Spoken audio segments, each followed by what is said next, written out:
Kim is also in that long line of individuals who are willing to pay the consequence for a conscious decision regarding their conscience and their religious convictions. And we ought to applaud Kim Davis for that rather than jailing her. She never thought she'd be on the other side of the bars wearing an orange jumpsuit. Story all about jailed Kentucky clerk Kim Davis's lawyer right there, speaking out about her arrest yesterday right here on Fox and Friends. Davis was taken into custody last week after refusing to sign marriage licenses for same-sex couples because of her religious faith. And now Davis is appealing the order that put her behind bars as thousands are rallying to support her, demanding her release. And someone leading that fight joining us live right now.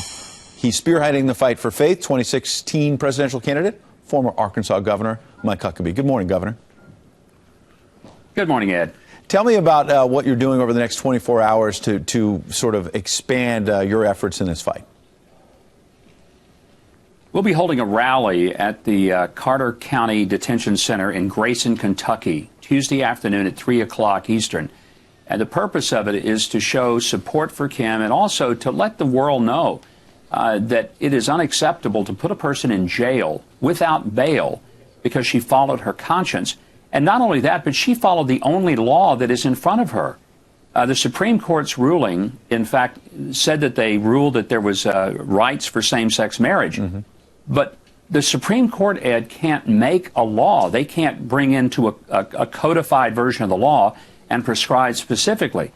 What has happened is exactly what the dissenting justices like Scalia and Roberts all said. This is going to create mass confusion. And in this case, it's gone beyond confusion and incarceration for a person who has very strong convictions. The irony, Ed, is that she was put in jail by a Republican judge, and she herself is a Democrat. She's a Democrat. This is not about partisan issues. And this is about the Constitution. You're right. She's a Democrat. Most of the media does not mention that fact, which is very interesting. But I want to press you on the fact that over the last 6-7 years of the Obama administration, time and time again, you've said this president is acting unilaterally and is going outside the law.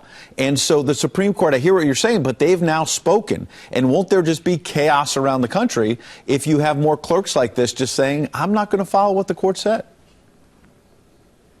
Well, we follow what the law says. The court says something, and it's not fully implemented into law and enabled until the people's representatives pass that law and specifically prescribe what it looks like until the executive signs it.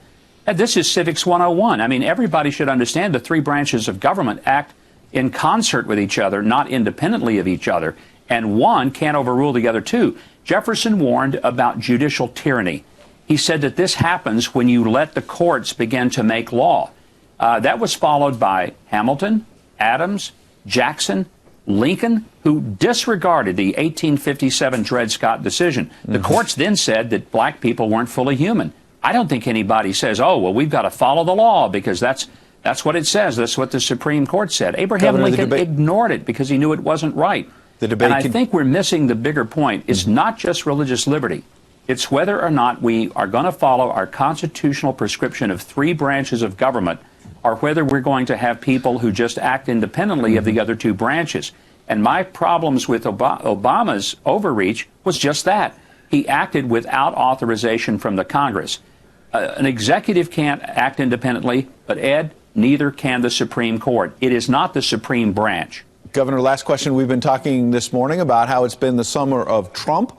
Ben Carson also doing well. Carly Fiorina, these anti-establishment candidates. You're an anti-establishment candidate as well, even though you served as governor. You like to run against the mainstream. How do you make this, in 30 seconds, how do you make this, instead of the summer of Trump, the autumn of Huckabee? Well, typically the summer blockbusters in the movies are rarely the Oscar winners in the spring. So we're waiting for the spring, and we're building up. But I'll tell you the simple thing, people are angry, and what you see is a reflection of that mood. The one thing that I think is going to happen, people are going to ask, would I let somebody do surgery on me who's never done it before?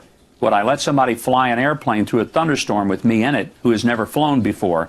And I think people are going to start saying, yes, we want someone who is against the establishment, who's not part of the Washington system, but we want someone who has done this before.